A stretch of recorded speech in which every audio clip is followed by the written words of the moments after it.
Der er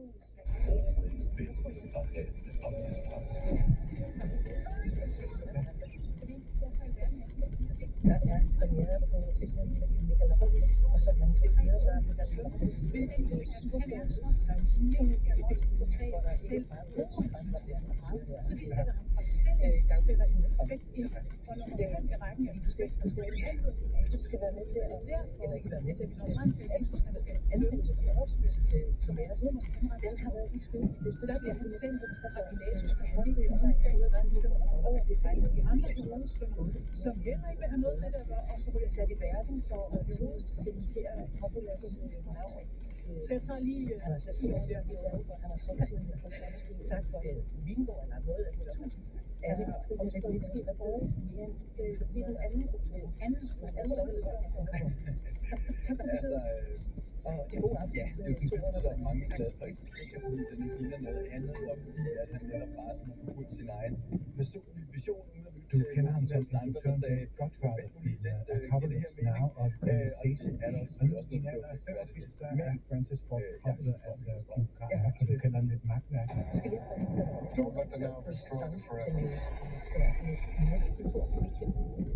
Ja, nok der. Ja, hvorfor er det så dårligt? Jamen, jeg synes på alle parametre falder den her film Alle igennem. parametre. Ja, nærmest. Altså, historien, den handler om sådan en visionær arkitekt, der vil bygge det her sådan nye, rummelige samfund i en storby, i sådan et form for fremtid i USA, som af en eller anden grund ligner Romerriget. Der kommer han så i clinch med byens borgmester, som er sådan lidt mere åben type, der holder på sine egne militære interesser og ikke er så interesseret i at hjælpe de fattige. Og de clasher så lidt i løbet af den her film, som er enormt rodet fortalt. Det er meget svært at finde ud af, hvad der egentlig foregår, hvem er de forskellige karakterer, og hvad er den større pointe. Så fortællingen er noget værre, synes jeg, ikke? Så synes jeg, at skuespillet er noget af det mest toprumne, jeg har set længe, især i mange af birollerne, hvor folk som Shia LaBeouf og Dustin Hoffman tydeligvis render rundt i sådan noget romerriget-agtigt tøj, og ikke aner, hvad de egentlig laver der. Og så synes jeg faktisk, nu ser du, den har kostet 800 millioner kroner, og for det skulle man jo tænke, at den kunne se rigtig flot ud, at det kunne være en storslået episk oplevelse. Men jeg synes faktisk, den ser meget kunstig ud. Det ligner sådan noget. Du synes faktisk, den er grim? Jamen, jeg synes, den er grim. Jeg synes, det er et dårligt CGI. Det ligner sådan noget. Altså ja, det ligner det, man laver i kunstig intelligens i dag i ren AI. Og jeg ved også, altså Coppola drømte om at lave effekterne i den her film med sådan noget meget nymodens teknologi, der også blev brugt til Star Wars og andre ting. Det havde han så ikke råd til i sidste ende. Og endte med at gå lidt på kompromis med de her effekter, og det synes jeg altså godt, man kan se. Det ser glat og kunstigt ud. Men Francis Ford Coppola er jo en af de mest ikoniske instruktører, vi nærmest overhovedet har. Altså, hvad er så tilbage af ham i filmen?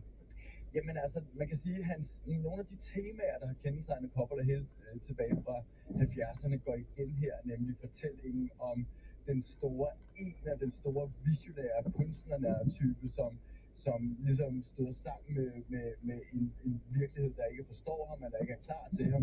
Og det er jo noget, vi har set i blandt andet Apocalypse Now, sådan set også i Godfather. Den her store mandefigur, der har en stor vision, han prøver at udleve. Og det er jo tydeligvis en figur, som Coppola rigtig godt kender for sig selv, ikke?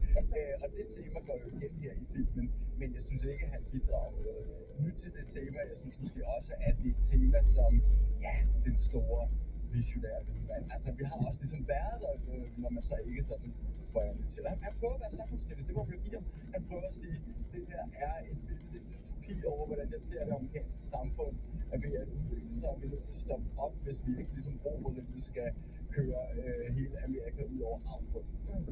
Og det er jo en meget interessant pointe samlet i en ret forfærdelig. Og er du overrasket over det, fordi jeg ved, at du har jo ligesom så mange andre kæmpestor respekt for ham som filmskaber? Jamen, jeg tror, jeg gik med et håb om, at nu ville han vende tilbage på den helt store klinge og forløse nogle af de ting, som vi jo ved, at han kunne, da han i hvert fald var yngre. Man kan sige, at det, der er lidt specielt med Francis Ford Coppola, er, at han laver 4 af de bedste film nogensinde i 70'erne med de tidligere Godfather-filmene, The Conversation og Apocalypse Now. Altså, det er jo noget topmål af, hvad der nogensinde er præsteret inden for filmkunsten.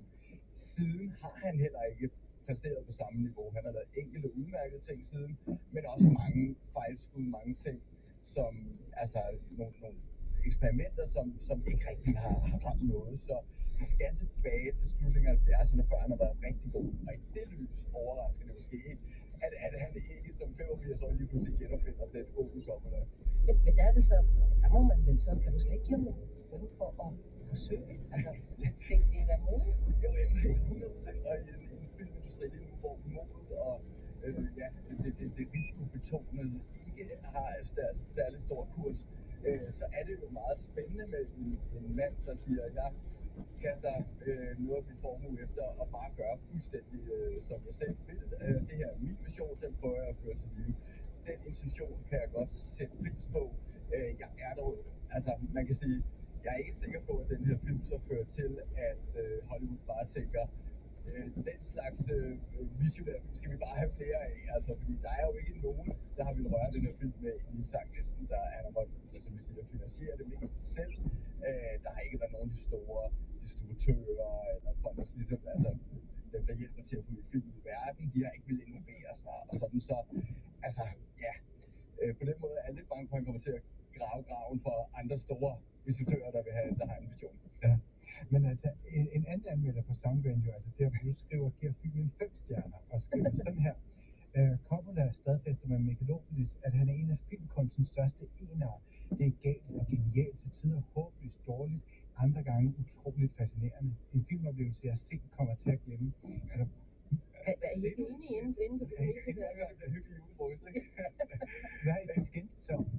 Ja, altså, Jacob Brøndal, som anmeldte den, så er glødende cineast og så den ved verdenspremiere i Cannes, og kom tilbage og sige, at det her er en film, men enten må elske eller hade. Jeg kan ikke give sådan en mellemdom. Altså, det her er ligesom magtværk, eller at man virkelig hylder det. Og han valgte at ligesom gå med på den og sige, at det her er noget, der ikke ligner noget andet. Jeg er så i den anden ende af skalaen, og her, når han lige er tilbage fra en udlandsrejse, skal vi også sætte os ned og lave en artikel, hvor vi skændes lidt om det egentlig er en god film, det her. Fordi men det er en film, der på den måde vil blive vandene. Jeg tror dog, de fleste almindelige biografgængere nok vil være rundt om. Det er ligesom koncerter. Ja. Enten elsker man det, eller så hader man det. Der er jo altså fans af den her, udover at vi har hos jer, som gør opmærksom på, at det her det er en original science fiction film, som ikke er baseret på sådan en kendt fortælling, som for Alien eller Star Wars eller sådan noget. At det er, som du også selv siger, det er, han har bare gjort lige præcis sådan her. Og det har altså også en værdi. Jamen altså, vi savner jo generelt, kan man sige, Hollywood de film lige nu, som ikke bare spiller sikkert på etablerede franchises og laver en spin-off eller prequel eller whatever ud fra eksisterende. Eller en syver. Ja, præcis ikke. Altså, det er jo det, der fylder meget på tiden, så derfor kan man godt sætte påskønne, at der er en, der ligesom gør det her, men jeg synes, der er stadig også originalitet i amerikansk film, som kommer fra yngre instruktører, der arbejder på mindre budgetter, fordi de tilfældigvis ikke selv har en vingård til 1 milliard, de kan sælge for at finansiere det. Så altså, jeg synes, der er originalitet andre steder med langt højere kvalitet, end det kommer kan konstatere her. Nu starter vi med at fortælle, at han har afskrevet manuskriptet 500 gange. Og jeg tænker nogle gange, når man ser et maleri ved en moderne udstilling, så kan man godt sige, at der er et billede, og så tænker man, hvis kunstneren var stoppet der. Altså, hvis man lige var stoppet der, så var det blevet rigtig godt. Vi taler jo som journalister, nogle gange så sidder man også med en artikel eller med et programkoncept, og pludselig har der været for mange mennesker indover, at det er blevet redigeret så mange gange, man kan ikke huske, hvor man egentlig startede, hvor man gerne ville hen. Er den startet godt? Er den startet et godt sted fra, tror du? Det kan den muligvis godt have gjort der tilbage i 80'erne. Altså, man kan sige, at filmproduktion er jo lidt specielt, fordi det er så dyrt. Og Coppola er så det er fordi, at sætte sådan og skrive en artikel, ikke? Altså, det koster ikke så meget, du kan komme ind på en telefon, ikke? Altså, og der er det bare omstændigt at lave film, og der kan gå så meget galt i den proces, fra manus til casting til indspilninger, og de her indspilninger på Megalopolis har også været dybt kaotiske meldinger om, at der ikke var styr på noget som helst. Der har også været anklager mod Coppola om sexisme og krænkelser under sættet her, så det er en stormopbrudsproduktion også, som vi også forbinder lidt med Coppola, altså hans tilgivelse af Apocalypse Now er den mest neutralt berømte i filmhistorien for, hvor sindssygt det var. Og der kom et mesterværk ud, og der er han blevet ved, altså Coppola selv betonet det og brugt det i markedsføring og sagt, jamen det kan godt være, at I ikke forstår den her film, men I forstår heller ikke Apocalypse Now, I forstår heller ikke den film, som jeg synes, der er. Altså jeg gætter på, at du er sådan en Coppola-dreng. eller en fan? Jamen altså, de film er, altså, synes jeg også stadig i dag står som noget af det bedste for mig. Ja. Men når han så formentlig slutter som instruktør med den her film, vil det gøre noget, eller hvad vil det gøre ved hans eftermæle? Jamen, jeg synes, han er en stor lille kontrast til sin generationsfælde Martin Scorsese, som ligesom har efterladt sig et værk, hvor han kunne blive med at bruge film helt op i sine sene 80'er.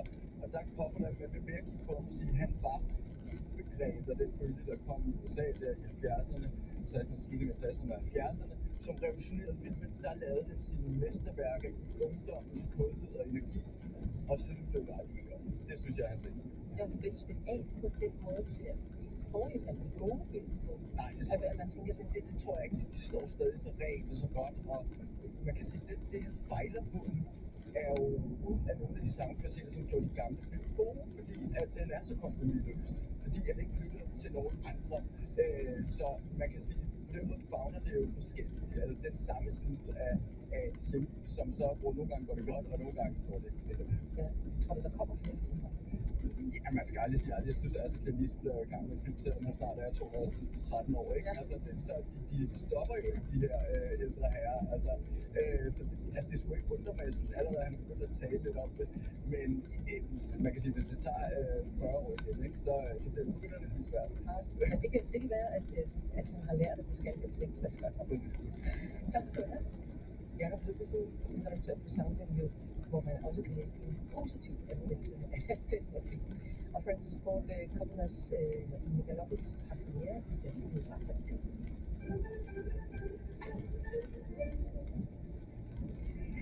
Og nu skal vi til en spektakulær auktion på den berømte hollandske maler Van Goghs oliemaleri ved Kanon og Marnes. Det har lige været under hammeren på Christie's auktionen i Hongkong, og det lød sådan her, da hammeren faldt. 210 million, and 210 now, and 215 million,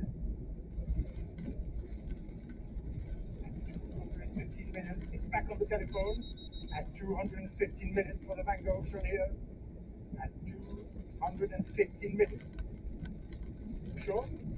At 215 then it is with Max on his telephone and selling, very winning to the room. Congratulations, Max. 250 million.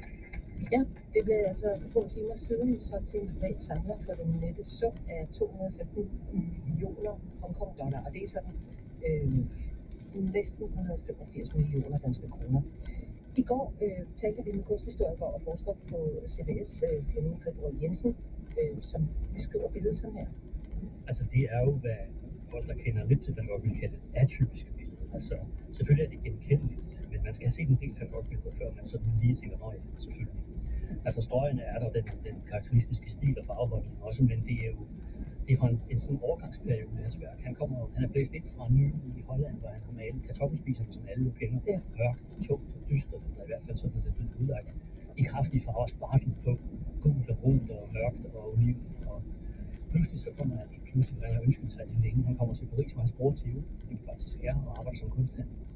Og han har klaget broren om at få lov at komme til Paris i lang tid, og slår sig faktisk også ned hos ham i lejligheden ude i Pik, hvor de bor sammen i næsten 2 år. Van Gogh er i Paris fra begyndelsen af marts 1886 til februar 1888. Der kommer han til Sydfrankrig til Arles, hvor hele pladen og banen og forskårene hører alt det, som de alle sammen føler, at de har forhold til måske.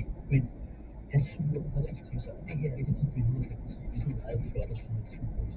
Det jeg mener er, at han arbejder sig meget hurtigt igennem. Og også nogle af de mere og alle den der lidt klæder, altså kontinuitet, det er sådan videnskabelig tilgang til, hvordan er det egentlig at se. Det er han også optaget af, men Van Gogh er ikke nogen videnskabsmand. Han føler til, og han opsøger sådan et arbejder- og industrikvarter, som er nok et af de kvarterer, det der Anières, den ligger nordvest for Paris, og det er et af de kvarterer, som mest viser den udvikling, der er i gang i det industrialiserede Paris. Altså her er der fabriksskorsten, der er ikke idyl og sådan kunstnerhalløj som på Montmartre. Det her, det er sådan, hvor arbejderklassen i den hårde ende møder borgerskabet, når de er på søndagsudflugt. Man sejler på Seinen med kanoer og lejebåde og sådan noget. Og samtidig er der det der clash mellem det hårde, sådan terrain vague, altså det tomme område mellem byen, der vokser, og så industrien, og alle de sådan lidt sorte og ikke så pittoreske og ikke så impressionistiske dele af tilværelsen. Dem kan han godt lide. Han kan godt lide at opsøge det der clash. Så der går han ud, og han maler nogle meget lyse og fine billeder i den her periode. Han maler faktisk 40 billeder på 2 måneder derude. Det går rigtig, rigtig stærkt. Som vi kan høre her, så var Flemming Friborg Jensen altså nysgerrig på billedets salgsværdi. Og reporteren her på programmet, Elisabeth Hjortøj Tostrup, hun spurgte kort efter auktionen her, hvad han så siger til den her salgspris. De ser ud til at have gjort deres arbejde godt. Altså, den er inden for skive, hvor de havde regnet med. Igen, det er jo fuldstændig uberegnet. Det kommer an på dagsformen på markedet, hvem sidder i salen, hvordan har tingene, altså selve VR, arbejdet for værket at være. Så det ser ud som, at sælger og køber sikkert begge to er ganske glade. Men 184.743.953 danske kroner, det er jo immer væk en sum. Hvem har penge til at købe sådan et billede? Formentlig et par tusind mennesker i verden har råd til det, uden at det, som jeg har sagt, gør ondt på dem. Altså, det er mennesker, som har midler til det, og mennesker, som formentlig også spekulerer i, at det her billede kommer ikke til at tabe sin. Altså, at det her er jo et asset, det vil sige aktiv, man har på linje med dyr, kan man sige, på linje med et meget stort hus, eller et antal huse, eller andre, eller obligationer, eller hvad ved jeg. Altså, det er simpelthen et værdipapir. At det så tilfældigvis også er et kunstværk, at det lyder helt fysisk, men at det så også er et kunstværk, jamen, det lægger noget på en værdikonto, der er anderledes end den, der kan opgøres i kvinden. Men da det også er et usædvanligt Van Gogh-billede, altså selvfølgelig kan det genkendes sådan en Van Gogh med en smule træning, men det er ikke sådan et billede, der skriver. Så det vil sige, der er jo få til, og relativt få billeder tilbage af Van Gogh i fri handel, og det betyder selvfølgelig også noget på prisen. Så det, der er mest spændende ud fra den synsvinkel, jeg har som forsker på CBS konference, det er jo, at det viser, at Hongkong virkelig har vist sin status som nummer 3 efter London og New York på kunstmarkedet, i hvert fald på auktionssiden. For os alle sammen er det jo sådan, at det er en sum, som ikke rigtig giver nogen. Altså det er jo det højt beløb. Så det er det langt fra rekorden på Van Gogh, som stikker på 120 millioner US-dollars, altså næsten en milliard kroner på et sygepræsbillede. Så der er vi et stykke væk, men det er stadigvæk ikke et sum, man så bare lige kan afvise. Det er meget godt. Ja, jeg fortalte altså kunsthistoriker og forsker på CBS, Flemming Friborg Jensen, til vores reporter Elisabeth Hjortøj Tostrup. Og vi bliver der i den dyre kunst, kan man godt sige, for hvem bestemmer egentlig, hvad det er for nogle kunstnere, der stiger i værdi. Siden slutningen af 1980'erne, da de første kommercielle gallerier, som Kronborg gjorde deres indtog i København, så har der været en markant forskydning i magtbalancen mellem lige præcis gallerier, private aktører, altså kunstsamlere og kunstkøbere, og så museerne. En forskydning, der gør, at private fonde og gallerier i stigende grad har indflydelse på, hvad det er for noget kunst, hvis andre så kommer til at se, nemlig ude på museerne. Og dermed også i sidste ende selvfølgelig, hvad det er for nogle kunstnere, der stiger i pris. Martha Margrethe Skolder Nielsen, velkommen. Tak. Kandidat som i CBS i det, der på CBS selvfølgelig hedder på engelsk Creative Business Process Industry. Ja, så det skal jeg gøre. Ja. Og min erfaring med det der med legitimering af kunstnere i kunstbranchen. Nu er vi her, Flemming Friborg Jensen, folde ud, hvordan markedskræfterne i nogen grad er med til at prissætte et maleri, som det her Van Gogh, altså den solgt til den her svindende sum i dag. Du har forsket i det. Hvordan er forholdet mellem private købere, som for eksempel sådan en, der har købt et Van Gogh-galleri, og museerne i Danmark?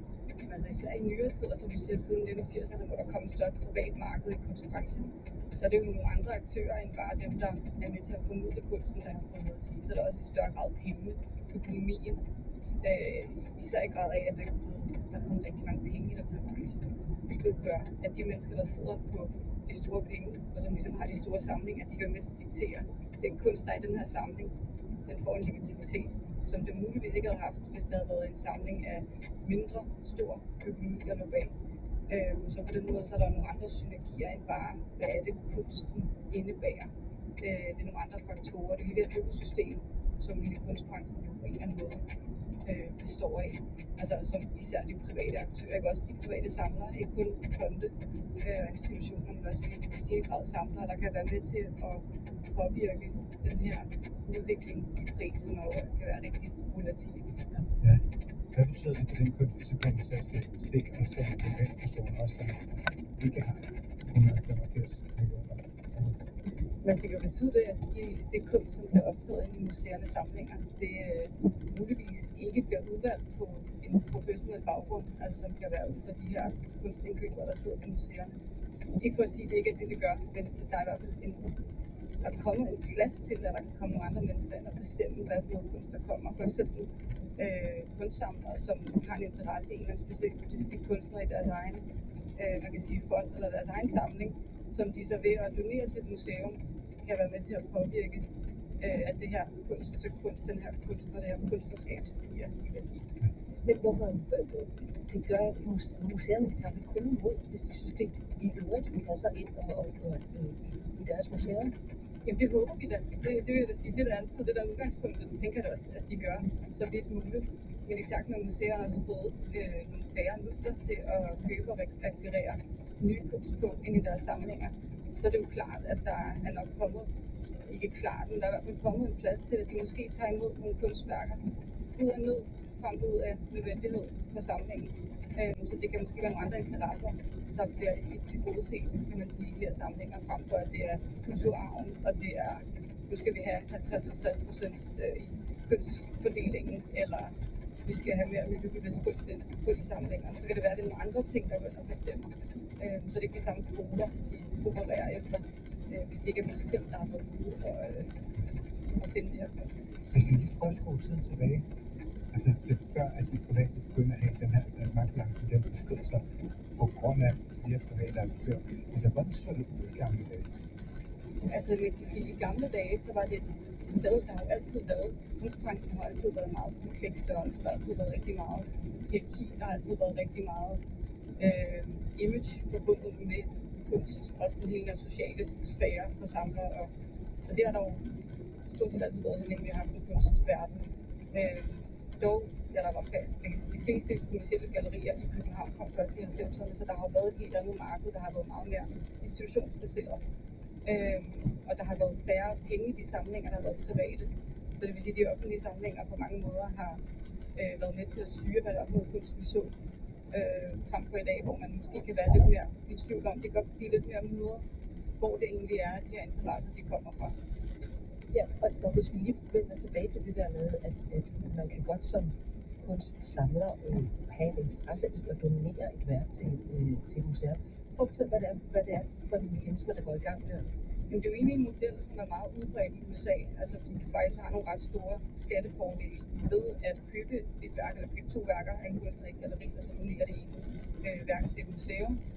Og der har du den interesse, at din egen samling også stiger værdi, fordi I ved, at et stykke kunst kommer ind i en museumssamling, så stiger værdien af det her kunstnerskab. Altså det er jo kunstnerskab, og den pris, der nu er på en kunstner, det bliver jo enormt variabel, alt efter hvor du har haft dine udstillinger, hvilke museer du har været i, hvilke samlinger du er blevet optaget i. Så på den her måde, ved at en kunstner selv går ind og har noget agentur i, der siger, det her stykke kunst, det donerer jeg, fordi jeg har rådrum og det økonomiske rådrum til at donere det til en samling, til en museumssamling. Så stiger prisen jo også for værket kunstneren, og det har samlet også sin egen interesse. Og det er også en model, der er begyndt at komme lidt mere frem herhjemme i Danmark. Ikke til helt samme grad, fordi vi ikke har de samme skattemæssige fordele, som man har i USA. Men det er jo stadigvæk noget, hvor man forstår sin egen position i den her kunstbranche. Altså, selvfølgelig køber folk med hjertet, og det er jo noget, som altid har været kunst, det er jo lidt sjovt i fuld størrelse. Men det er jo de færreste store samlere, som ikke har en eller anden form for øje med, at det er jo også fordelagtigt for dem selv, at deres samling stiger i pris over tid, og stiger i værdi. Ikke? Ja, fordi jeg, som Flemming Udlegaard Jensen også forklarer, der er sådan, du siger, selvfølgelig nogen, der køber noget med hjertet, men der er jo også nogen, som køber det som et investeringsobjekt. Nu lyder det meget kedeligt, når vi taler om kunst, men det er det jo også. Ja, men der er også rigtig mange, som stadig køber med hjertet, men som stadigvæk måske ville føle sig en smule fjollet, hvis det ikke var, at de også havde den der markedsmæssige ting med sig, når de køber kunst. Selvfølgelig så køber de det, fordi at de er draget af det af en eller anden andre, som er mere humanistiske årsager. Ja. Men stadigvæk så har de den her økonomiske forståelse for, at man skal også putte sine penge i noget, der ikke nødvendigvis crasher. Nu er vi jo sådan en periode, hvor kunst også er meget politiseret. Altså man taler lidt om minoritet, og man taler om flere kvinder, der bliver skrevet ind i kunsthistorien, der kommer ind i samlingerne.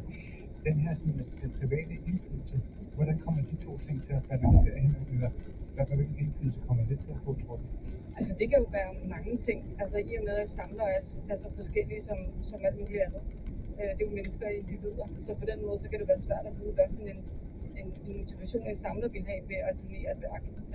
Så på den måde, hvis man vil opfylde nogle kvoter, så er det jo måske ikke donationer, man skal tage imod i blinde. Der skal man stadig bibeholde, at vi har nogle kvoter, vi skal nå på, at det skal være, der skal være en kønsfordeling, der skal være minoritetskunstner og kunst, der skal blive vist frem. Så på den måde så kan man sige, at det kan både være en fordel, fordi man kan jo have nogle private samlere, nogle private institutioner, nogle fonde, som har en interesse i at fremme noget kunst, som tidligere ikke er blevet vist.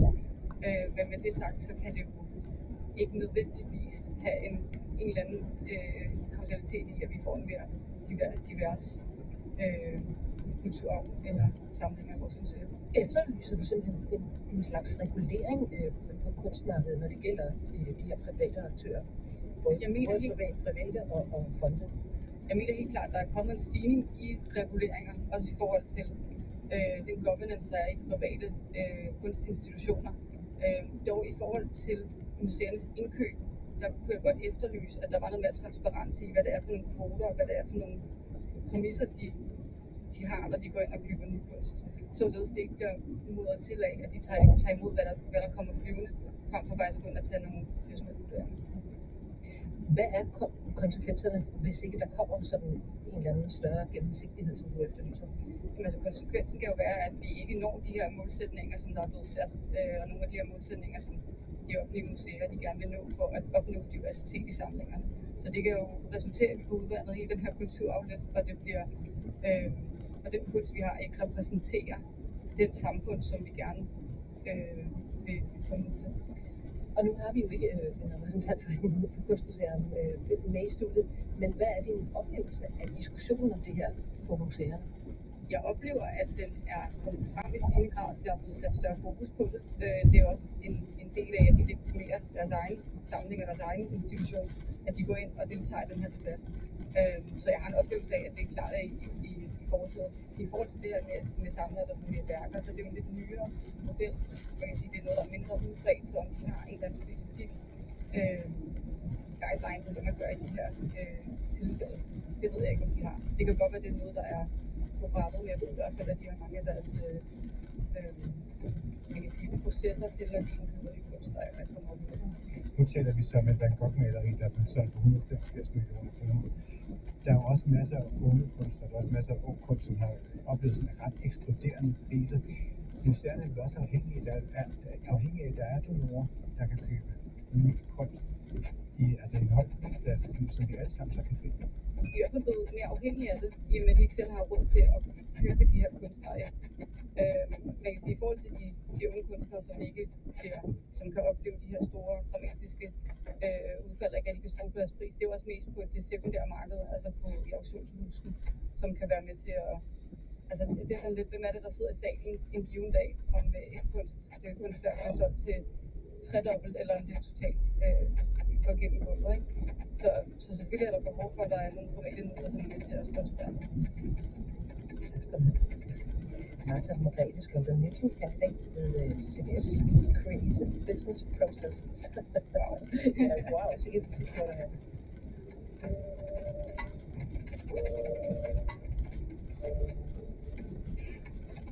Altså er den amerikanske musiker og producer P. Diddy blevet fængslet. Og rygterne, fortællingerne om vold, magtmisbrug og overgreb, de har faktisk svidet ret længe, og i midten af november sidste år, der blev han så sagsøgt for voldtægt af sin ekskæreste, sangerinden Cassie. Der kom også sådan en ret vild video ud, som var virkelig rystende at se. Siden anklagerne blandt andet om seksuelt slaveri, distribution af ulovlige stoffer, skydevåben, voldtægt og sådan noget. Offentligheden. Ja, jeg med at gøre her. Så er en af amerikanske musikbranchens mest indflydelsesrige producer har stillet spørgsmålet, hvorfor er der igen nogen, der har gjort noget af det? Hjælp os, Lasse Møller. Velkommen.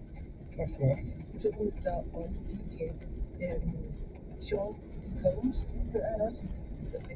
De her anklager, forstod han ikke, hvis I læste dem op, det er jo omfattende.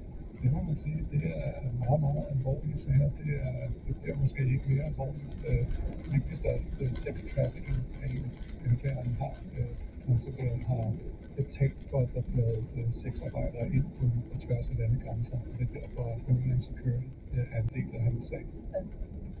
Altså, nu har jeg også læst om ham i noget tid, og det er derfor, jeg kender til ham. Men prøv lige at sætte ham ind i sådan den amerikanske musikbranche. Hvor stor er han? Altså, hvilken rolle har han haft? Men han er indtil den dag, han for et par uger siden blev anholdt, der er han en af de allerstørste i amerikansk musik, men også på verdensplan. Han har været med i de allerbedste år af hiphopens fødsel, og hiphoppen er jo stadigvæk til dags dato den mest populære genre. Sean Combs startede i 90'erne som praktikant på Uptown Records, og voksede så stor inden for allerede 3 år. Startede han sit eget pladselskab, Bad Boy Records, og var med til at finde... Bad Boy, ja. Det var meget profetisk. Og en af hans største hits hedder Bad Boy for Life, så kan man tænke lidt over det. Han var med til at finde Notorious B.I.G., Mary J. Blige, 112, Maze, listen er uendelig, The Lox, altså en kæmpe stjerner, og har produceret musik på tværs af genre i de sidste 25-30 år. Udover det, så er han en socialite, altså han kender alt og alle i mediebranchen af Hollywood, musik, film. Han er en, som alle kender til. Ja, fordi jeg står lige og kigger, altså jeg kan huske sådan en forside på amerikansk Vogue, det er 1999, supermodellen Kate Moss er på sit allerhøjeste, og de sender hende afsted til Paris sammen med P. Diddy, sådan en kæmpe stor hovedsag, det er 20 sider. Altså, hvad bliver han ikon på, eller hvad er han for et type ikon, forretningsmand, musiker? Jamen, han er både et ikon i Black America, i hiphop-kulturen og i musik. I den forstand, at han er eksemplet på den amerikanske drøm. Han kommer fra Harlem, kommer fra ingenting, har bare det her ønske om at komme ind i musikbranchen. Han har ikke som sådan noget talent, som er synlig. Han starter som praktikant, finder så ud af først, da han er startet der og har hentet kaffe, sådan som alle andre praktikanter, finder ud af, at han har et godt øre på musikken, men han er ikke musiker. Men han begynder at producere og sidde og lege med det, og inden for 1,5 år har han allerede produceret et hit for en R&B-gruppe, der hedder Jodeci. 2 år efter har han lavet et kæmpe hit for Mary J. Blige. Så han har ligesom været eksempel på, at man kunne arbejde sig op, og udover det, så er han også en af dem, der beviser, at hiphoppen var mere end bare musik. Det var en verdensomspændende kultur, og en ungdomskultur, som voksede sig større, end man nogensinde havde troet. Og han er også en af de første, der begyndte at udmærke sig rent businessmæssigt. Laver et tøjmærke, der hedder Sean John i 90'erne, som også blev populært af en stor del af New York Fashion Week i 90'erne og i 00'erne. Han har lavet spiritus, han har lavet høretelefoner, han har lavet sit eget medieimperie, og var en af de første, der lavede noget, der hedder Revolt på YouTube. Og han var bare et eksempel på, okay, alt kan lade sig gøre.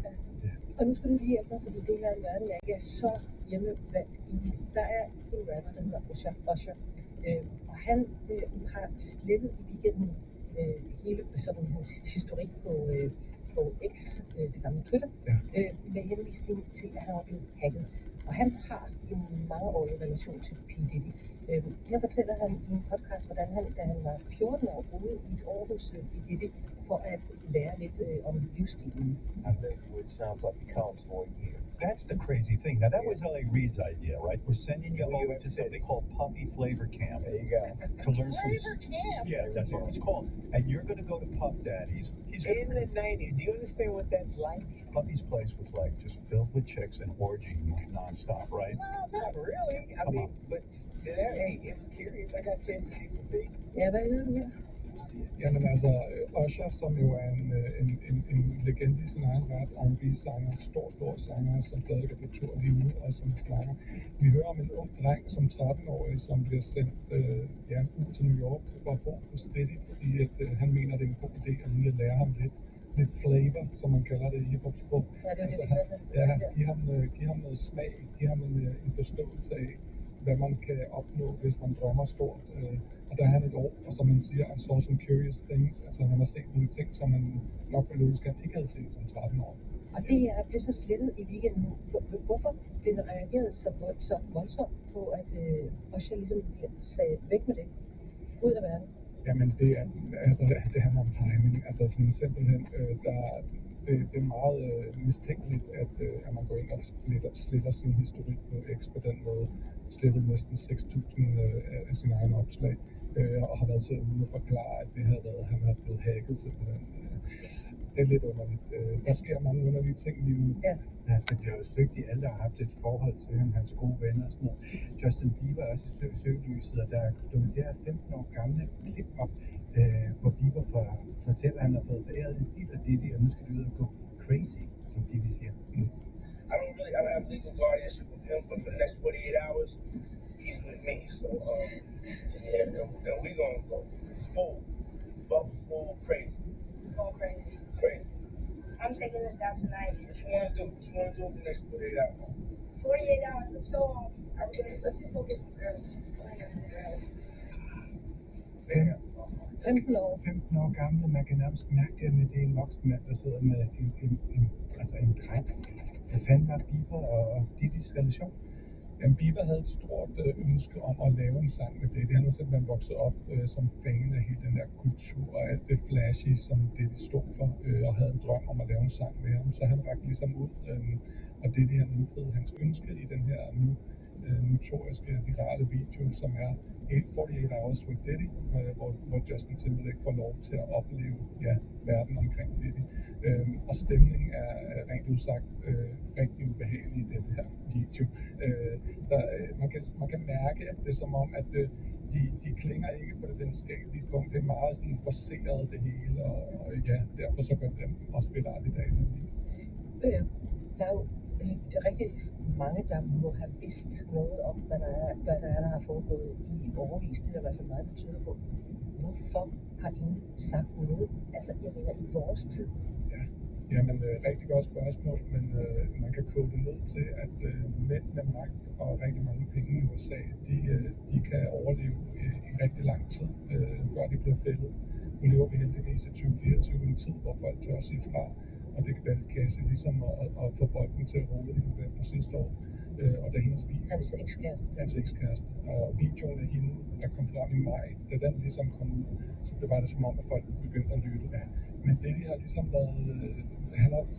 Han er gået fri, fordi at han på mange måder har været den her altomfavnende skikkelse, som har inviteret og har hostet alle de andre kendtiser. Og så kan det være, at der er den her teori om, at alle har ligesom vidst, at der måske foregik noget after hours, som var forkert. Men altså, herregud, det er jo bare sex, og det er jo bare, folk gør det ud af deres egen vilje. Så man har kigget væk og vendt skulderen til i rigtig mange år. Men jeg tror, at rigtig mange har vidst, okay, der har været rygter om det i altid. Skal de heller ikke tude? Nej, hvis der har den magt, han har. Helt sikkert. Altså, med den magt, han har, og med de ting, som nu også viser sig, at der har været fotooptagelser, der har været videomateriale, sådan, man ved ikke, hvem der figurerer, og derfor er der en lang liste af navne nu, som også er ved at gå viralt med folk, man tror, det hedder ind i den her retssag, som står for døren nu. Ikke? Så altså, der er rigtig mange, der sidder og er rigtig bange nu, fordi de tænker, nej, er jeg en af dem, der figurerer her? Og den der video, som vi taler om, vi har nævnt et par gange, det er jo sådan en video om, de er på hotel sammen, det er en nat, man ser sådan en sort-hvid optagelse, kæresten hun forsøger at løbe ud, han fanger hende, han tæver hende. Det er en meget aggressiv video. Den her sag, altså, hvad fortæller den om sexisme i amerikansk musik nu? Jamen, den fortæller rigtig meget, desværre. Den fortæller jo, at der har været en tendens til, at de her mænd med magt ikke har kunnet styre det. Altså en klassisk, de er blevet blinde, man bliver blind af kærlighed, men man bliver også blind af magt. Altså det her med, at de har kunnet udnytte sig til, at hvis du bliver inviteret til en Diddy-fest, så er det større, it's larger than life, du ved, sådan, så skal du også ligesom sådan betale med noget sex, eller blive og feste lidt længere tid. Altså nogle af de her såkaldte freak-offs, han har haft, der har han jo holdt folk i hans hjem i 4 dage, har det vist sig, og drugget mod deres vilje. Og det siger jo rigtig meget om en af dem, du nævnte tidligere, Antonio L.A. Reid, er en anden stor CEO for musikbranchen, som også har en sag imod sig, som handler om misbrug og voldtægt. En anden, der hedder Neil Portnoy, som også er en stor CEO, har også en sag imod sig. Der går også rygter om Russell Simmons, som var med til at lave Def Jam i 80'erne. Han er flyttet til Bali. Det mener man er, fordi han prøver at flygte fra også nogle sager der. Så der er virkelig sådan et stort opgør, som vi har set heldigvis, da MeToo begyndte over i 17. jamen så tager vi en grænse ad gangen. Harvey Weinstein var med til det, og at det ligesom kunne være en ting, der kunne lade sig gøre. Lad os håbe, der sker noget med et generationsskifte. Tak skal du have. Det var sådan. Mads Emil Møller, som er kulturformidler og DJ. I know Donald Trump's type. Is she Indian or is she black? Predator, fraudster, Grossly incompetent. chaos, fear, and hate. The laugh of a crazy person. I Trump versus Harris guider vi igennem det kaos, der er den amerikanske valgkamp. Hvad er fake news? Hvad er fakta? Hvad er personligt, og hvad er politik? Uge for uge stiller vi skarpt på aktuelle dagsordner, svingstater og de overraskelser, vi ved kommer. Trump versus Harris i aften kl. 18 på DR1 og DR TV. Og det var første time af kulturen. Vi er tilbage om et øjeblik, men vi skal lige høre radioavisen først.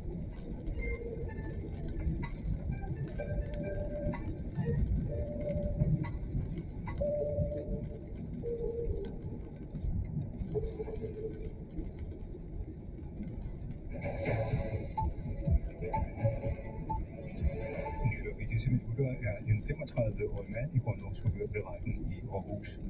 Manden er sigtet for uagtsomt manddrab, vanvidskørsel og sprit og narkokørsel efter et frontalt sammenstød i Tranbjerg uden for Aarhus.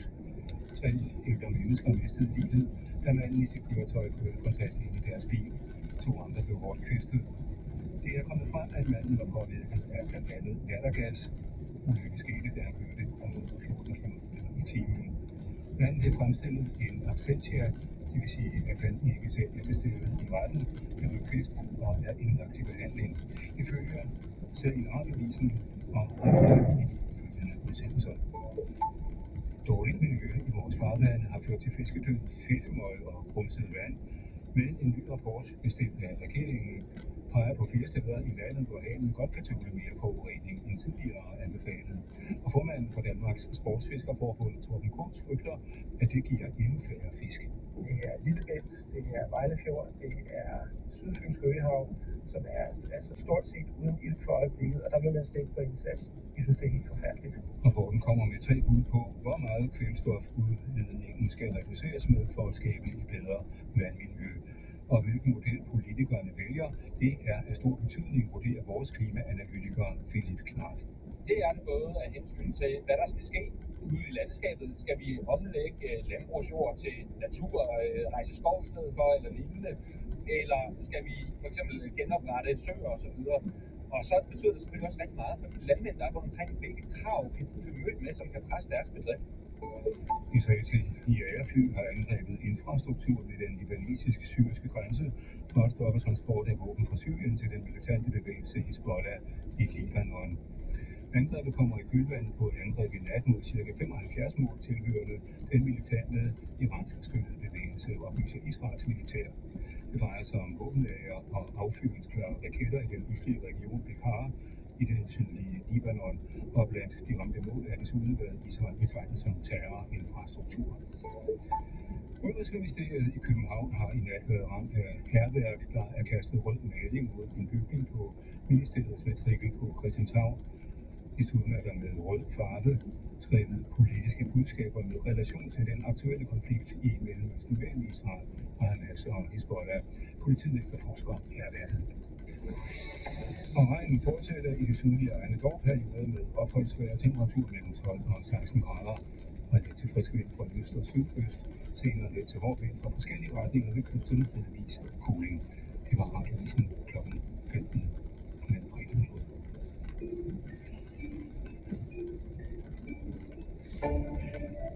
Da jeg var barn, der havde jeg en onkel, som var stærkt handicappet, og vi fejrede fødselsdag og jul med ham, og jeg var faktisk rigtig tit på besøg over hos ham.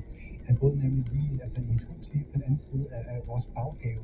Han kunne ikke tale, og som barn der var det faktisk ret underligt at have en relation til et menneske, der åbenlyst havde en helt anden måde at være i verden på end mig, og som ikke kunne sætte ord på det. I en ny dokumentarserie, der møder vi en ung mand i 30'erne, og på papiret der gør han alt det, hvad en ung mand i 30'erne gør. Men han er afhængig af hjælp til næsten alt, og så har han ikke noget perfekt sprog. Og det forsøger den her serie at give ham. Hvordan og hvorfor? Det fortæller instruktøren om cirka 30 minutter.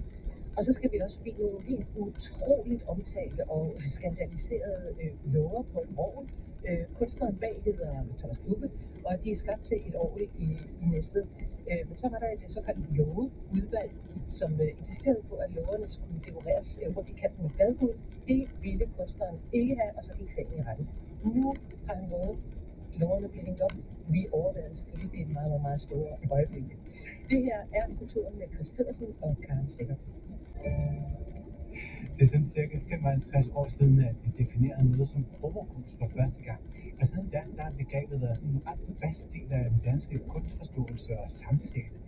En ny bog fortæller om provokunstens historie og hvad den står på skuldrene af, og så giver den nogle bud på, hvorfor den er vigtig. Og det er ikke mindst i samtaler med de kunstnere, der er provokeret igennem året.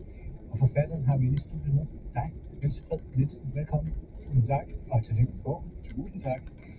Lad os starte med begyndelsen. Hvornår definerede vi første gang noget som provokunst?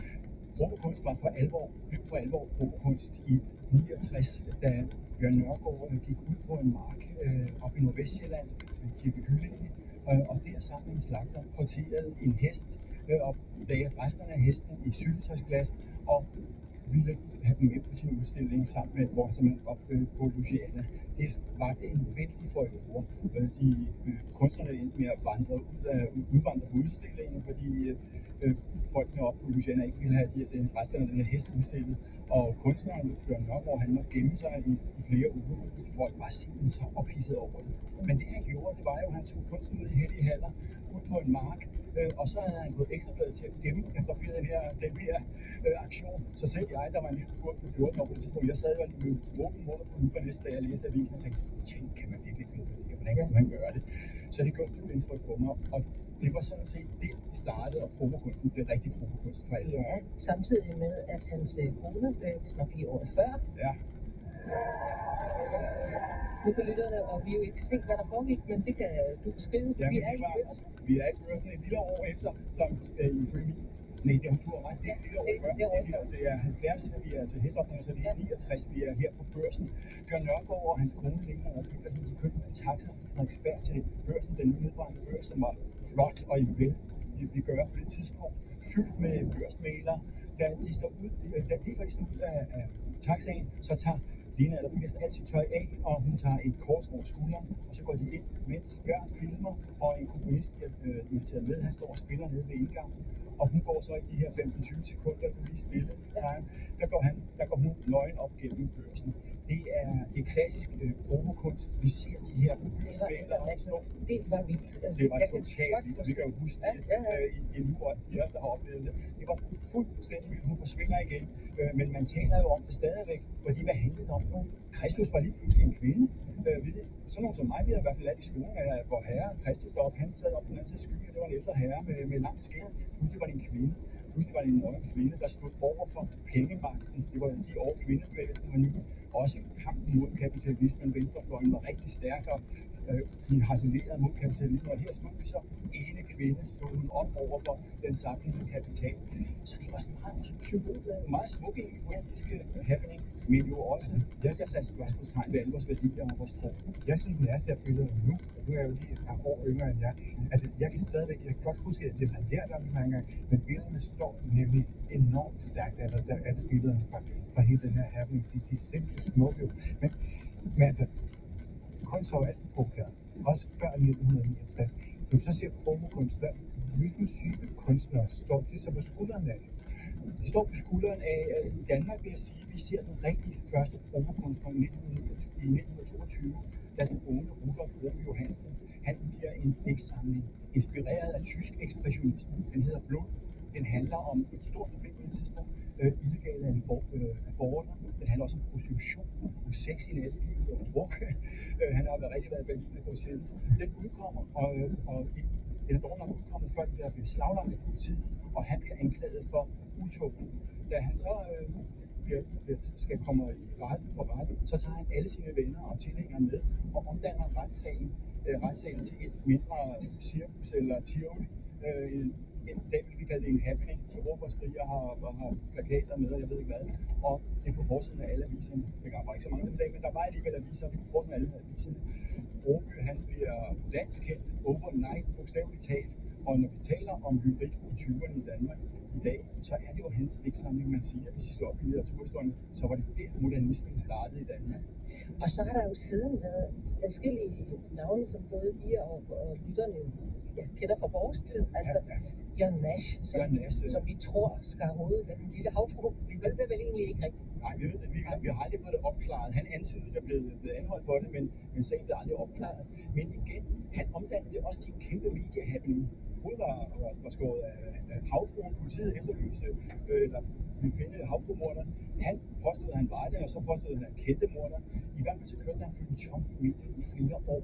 Og for Jørgen Nass var det en medieroman, kaldte han det. Selve afhugningen i hovedet var en lille del af det. Den store ting, det var hele mediefølgetongen. Og det er jo faktisk det, som Bjørn Nørgaard står på skuldrene af. For hans hesteaktion, det er jo ikke så meget det, han står ude på marken og skærer hovedet af en hest. Det er lige så meget den debat, den skaber imellem mennesker og via medier. Som var i anledning af Vietnamkrigen. Præcis, det var en protest mod Vietnamkrigen, hvor han så siger, I taler alle sammen om den her åndssvage hest, eller I så optaget den her hest, men I beskæftiger jer ikke med det folkemord, der foregik i Vietnam på det tidspunkt. Man kunne se den til i dag. Og vi skal også nævne for eksempel Jens Jørgen Thorsen. Cæsar vil også se i en grad musikeren eller multikunstneren. Ja, i maleren Wilhelm Freddy. Meget, meget højt. Wilhelm Freddy, han står jo så på skuldrene af Broby, som jeg nævnte før. Han 10 år senere udstiller han på et galleri her i København et billede af en kvinde med en penis på kinden. Politiet går fra sag, de konfiskerer billedet og blikket.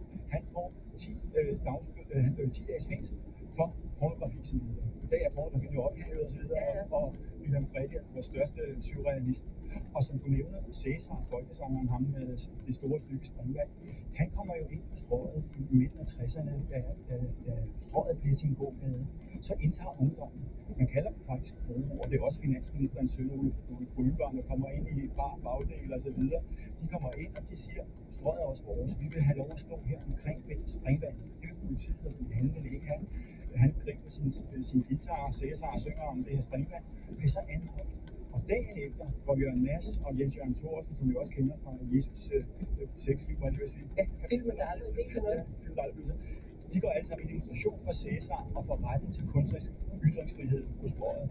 Og det er jo også en inspiration til Bjørn Nørgaard, der nogle år efter går og også forbinder sig netop med ungdomsoprøret og så videre. Men Niels, nu nævner vi de her navne, som jeg også uden at tøve ville forbinde med kunst, provokerende kunst.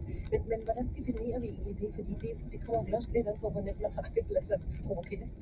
Fuldstændig rigtigt, og hvis ikke der er nogen, der lader sig provokere, så er der jo ikke nogen provokation. Der skal både en provokatør, og så en, der reagerer på provokation. Ja, hvordan definerer du det? Jeg siger, at provokunst, det er kunst, der bruger provokation som værktøj eller som metode til at komme i kontakt med publikum. Og meget ofte også går ud af kunstinstitutionen. Altså man bliver ikke inde i de hellige haller, inde i museerne eller gallerierne eller kunsthallerne. Man går ud på gader og stræder, hvor folk flest er, og allerhelst går man i de store medier. Og på den måde bliver man en del af hele samfundsdebatten. Det vil sige, på den måde bliver kunsten for alvor politisk i og med, det er noget, vi alle sammen snakker om. Og det er det, jeg sådan set ser som definitionen på provokunst. Kunst, der går ud af de hellige haller og bevidst provokerer folk for at få en reaktion.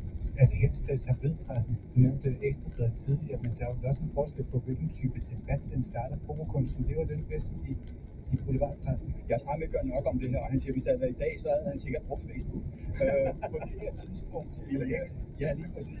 På det her tidspunkt, der er Ekstrabladet desværre forholdsvis det var Danmarks største avis, og den kom på papir, og hver dag, når man var nede, når man stod og ventede på bussen, så var der kioskbaskere fra Ekstrabladet. Det var Danmarks store, frække avis, og derfor allierede Bjørn Nørgaard sig med Ekstrabladet omkring Ekstrabladet. Det vil han næppe gøre i dag. I dag har Ekstrabladet en helt anden profil, og har ikke den samme massive påvirkning. I dag vil man sikkert gå i radio, fjernsyn eller på de sociale medier.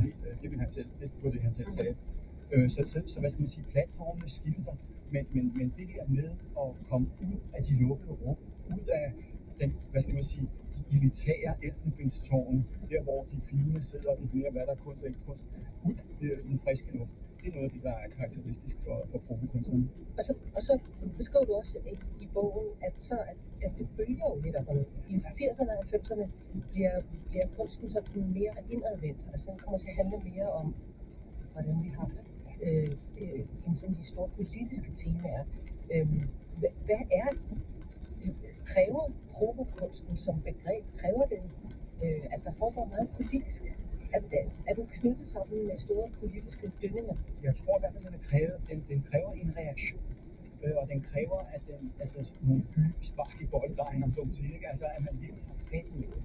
Altså, nu hvor vi snakker om hesteopføringen, den handlede jo om menneskets forhold til dyr, om vores forhold til vold, blod, hvorfor er det værre at slagte en hest end en gris, for eksempel, og hvorfor er vi så optaget af en hest, når der er krig i Vietnam, og hvad hedder den kvindelige kristne, det er jo om hele vores forhold til tro og så videre. Så jeg tror, de her aktioner, der ned, der virkelig rammer det for de skal nok altid banke igennem. Men så er der jo tider, i 60'erne, hvor hesteaktionen og det kunne finde fandt sted. Der var et kæmpe opbrud, der var gang i bevægelsen, der var masser af inspiration. Ungdomsoprøret var ved at blive løbet langt. Der var broer på gaderne, som ville få de hvide cykler og have det forbudt og få folk forbudt til at køre bil og så videre. Så der var nogle bevægelser, som kunstnerne kunne knytte sig til, og de bevægelser bar ligesom også kunsten frem. Og det ser man jo kun en gang i historien. Der blev mere individualistisk og mere indadvendt, som du siger, i 80'erne og begyndelsen af 90'erne. Så i slutningen af 90'erne, så begynder man igen at få øje på det her med, hvad er det egentlig for noget med hunde? Der får vi Everestis akvariefisk, og vi får brænder med hans hunde og så videre. Guldfisk i blender. Ja, lige præcis. Vi får alle de arrangementer igen, og her de sidste år er det bare væltet frem med, jeg vil lige sige, altså en herskare af mærkelige proportioner. Noget af det er kunst, og noget af det ikke. Og det er jo sådan noget af det, der er spændende at finde ud af, altså tiden sikkert viser sig. Og det er jo så forskellige temaer, sex, religion, kapitalisme, forbrugersamfund. Der er mange forskellige tematikker, der kører men bliver de hørt? Er de med til at ændre verden på kunsten? Altså, noget af det, der er sjovt, det er en stor provokation, hvor for eksempel taler om Solvognen, der i 1974 lavede julemændene. Ja, julemændene. De gik ind i stormagasinet og tog varer ned på hylden og gav det til børnene. De blev rent faktisk anbragt og kørte på stationen og overnattede på butikker her i København om natten. Så gik der nogle år, så kom de i kulturministerens kulturkanon i dag betragtet som noget af det fineste kultur, vi har i Danmark. Men de startede med at bryde loven. Og på samme måde med Wilhelm Frege, vi har ikke nogen pornografilov længere i dag. Synes man, det er uskyldigt med en kvinde, der får malet en penis på kinden. Herregud, hvilke ting der er værd. Hvem har ikke fået gjort det? Ja. Nu, vi skal lige slutte i nutiden, fordi landets kulturminister er på barselsorlov. Inden han kom med, så sagde han om provokunst, han sagde, for fanden, kom nu på banen mere, om provokunsten til kunstnerne. Kom nu på banen mere, så vi kan høre og forstå det. Det lyder som en minister, der har meget blod på tanden, men der var også noget, der var meget provokeret af det. Hvad ligger du i det, udsagn? Altså en god portion dobbeltmoral, ikke? Fordi jeg deler da hans opfordring, men så hvis jeg var ham, ville jeg starte med at afskaffe koranloven igen. Altså nu har vi haft den snart et år, den kun har prøvet 6 eller 7 gange, og masser af kunstnere lever i frygt for, at de ting, de går og laver, i virkeligheden er forbudt. Vi havde jo den dansk-iranske billedkunstner Firoze Bazrafkan, som sidste år rev en koran mod rivjern foran den iranske ambassade. Hun efterspørger, var det lovligt efter koranlovens bogstav eller ej? Hun kan ikke få svar. Så jeg synes, i bedste fald er det en overflødig lov. I værste fald er det en lov, der prøver at trylle kunstnerne. Og der håber jeg, at kunstnerne vil blive ved med at tåre og have mod til at bryde mod. Det er nu ikke stå heroppe for at tage lovbrud, men til at kæmpe imod de eksisterende normer. Fordi vi har brug for nogen, der ser ting på andre måder, som udfordrer os, provokerer os og får os andre ud af vores vaneting. Tak for besøget. Det er udvalgelsen, og provokunst udkommer i morgen. Er det morgen? Det er morgen, den bedre. Tillykke med det en gang. Tusind tak skal du have.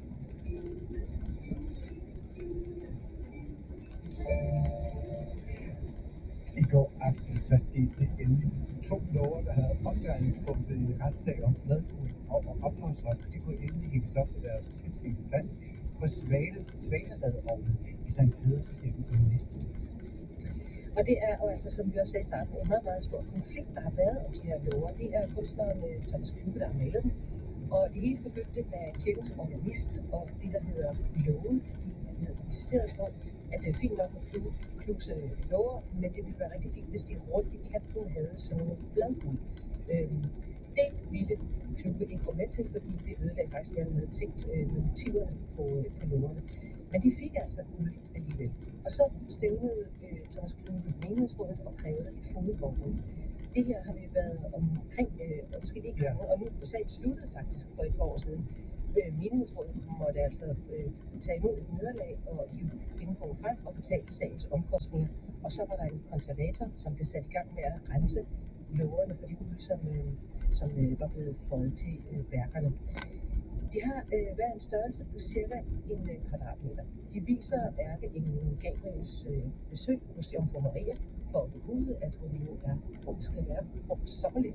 Og på højre orgellåge, der har Kluge malet Jomfru Maria, og på venstre låge, der ses sådan en hånd, som peger mod hende.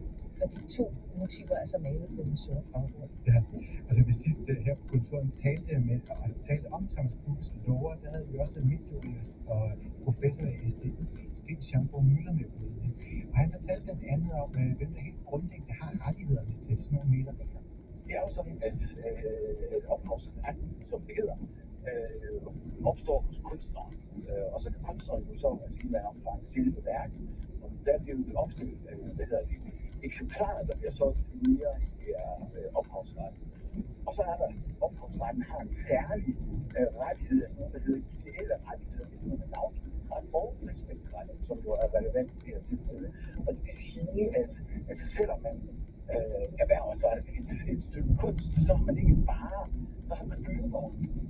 ikke bare ret til at gøre hvad som helst, altså at udspille det her på en eller anden fjollet måde, eller sådan. Schaumburg Müller fra Syddansk Universitet. Ja, og det endte jo også med at være en sejr i retten for Thomas Kluge for 2 år siden, og nu er det så endelig kommet op at hænge, så vores kollega Josefine Køller Furborg, hun tog til Næstved for at besøge Sankt Peders Kirke og være med til at fejre de her nyopsatte love. Kan man ikke banke på? Skal det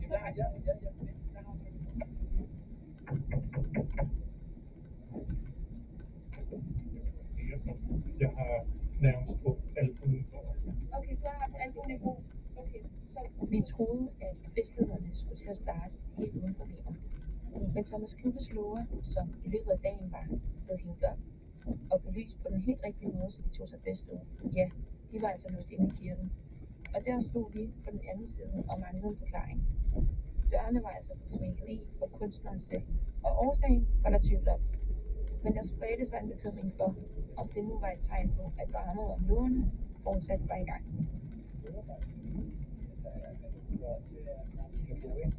Jeg ved, jeg er ked af det, at de ikke kom ind.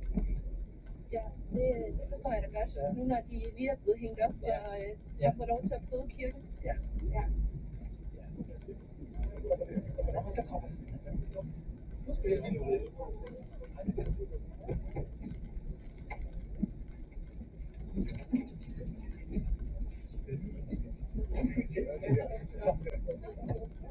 Så kan du få lov til at komme ind. Ja.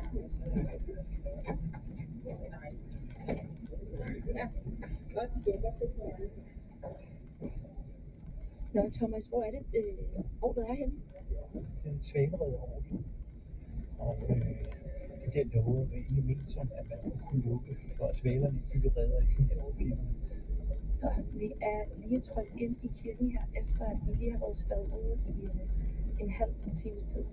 Så en flok på 15 mennesker, jeg tror, er lige trådt ind af kirkens døre, ind i varmen, og vi er lige gået ned af kirkegulvet, imellem alle bænke og stole. Og lige nu der står vi med lidt bøjet nakker, fordi orglet er jo faktisk, er det 7 meter? 7 meter over gulvet. 7 meter over gulvet. Det er fordi, jeg tænker lidt, de her guldkanter, vil man kunne se dem helt hernede fra? Ja. Det har jo hængt der 2 gange. Dengang med guld på. Første gang uden guld, så for 2 år siden med guld på. Og så nu uden guld på igen. Og jeg er meget, meget glad for, at det der guld er kommet af. Jeg bliver simpelthen nødt til at spørge, for jeg har studset over det. Hvorfor er det så vigtigt med de her guldkanter, om de skal være på eller ej? For det virker jo som et kæmpe drama, der er blevet blæst op og er blevet taget med i retten. Hvordan kan det være, at det er blevet så stor en sag? Fordi at de guldkanter blev der talt om, inden at vi nåede nogle steder, inden jeg fik betaling, og jeg sagde, at de guldkanter skal ikke på. Billeder var næsten færdige, og jeg har ikke på noget tidspunkt snakket om de guldkanter. Men på et tidspunkt, hvor jeg ikke har fået penge, så siger jeg kan ikke levere lågerne, hvis I putter guld på. Sådan er det bare. Det kan jeg ikke. Og så var der en snak med fondet, som så tog kontakt til menighedsrådet, som så kom tilbage. Fondet kom tilbage og sagde, Thomas, du kan godt aflevere billedet, der kommer ikke guld på, det kan jeg love. Så det er ikke bare principper. Men kan du forstå en sådan frustration fra organisten og kirkens side af det er jo lidt ord mod ord, er det ikke vel? For det er vel en synsning? Hvis jeg sagde til komponisten og organisten, at skulle jeg lave om på din musik, så kunne du se, at han ikke ville have lavet om på musikken der. Så selvfølgelig har man tænkt nogle tanker, og jeg havde endda været meget tydelig om de tanker. Endda så tydelig, at jeg også inden jeg afleverede dem, fortalte, at jeg kunne ikke aflevere dem, hvis de kunne guld på. Så jeg var meget, meget tydelig omkring det her. Altså når man er kunstner og ikke illustrator, jeg tror, at det var måske det, de skulle have brugt i, så de kunne illustrere organistens idé om det her, han gerne ville. Så var det bare ikke mig, de skulle bruge. Så på den måde kan det godt lyde uforstående, at det er da helt vildt, at man kan have sådan en holdning til det her, og bruge 3 år på at give op, og så bare sådan nogle guldkanter der, det er da helt vildt. Det blev hurtigt ret tydeligt for mig i min snak med Thomas, at de her guldkanter, det handler altså ikke kun om æstetik og udsmykning af et år, men i høj grad også om kunstnerens rettigheder og ophavsret. Man har en idé med noget som kunstner, så må man også følge ud i livet, og så er det svært at lave de kompromis. Det må jeg sige. Nu er jeg lige bevæget mig ned bagerst i kirken. Det er en ret stor kirke, og med et langt kirkegulv. Og det her kirkegulv er der altså allerede mange mennesker, som har bevæget sig ned af. Ned for enden er det nemlig lige præcis der, hvor man kan få lov til at se Thomas Kluges låger. Og op ved alteret, der står en stor flok mennesker. Jeg vil gætte på, at der indtil videre er 30 personer, der er kommet forbi. Og ved alteret står også det her høje stativ, som Kluge og hans elektrikere tidligere i dag har benyttet til først at hænge lågerne op, men så også efterfølgende til at få indstillet det lys, som er det, der skal sende den helt rigtige lyskejle over på lågerne. I mængden af gæster og beskuere, der fangede jeg lige Thomas til en kort snak om dagens fejring. Og han havde netop lige fået en flaske vin i gave, men på trods af den her cellofanindpakkede flaske i armene, så virkede det til, at det var en lidt udfordret klubbe, som jeg stod overfor. Jeg synes faktisk,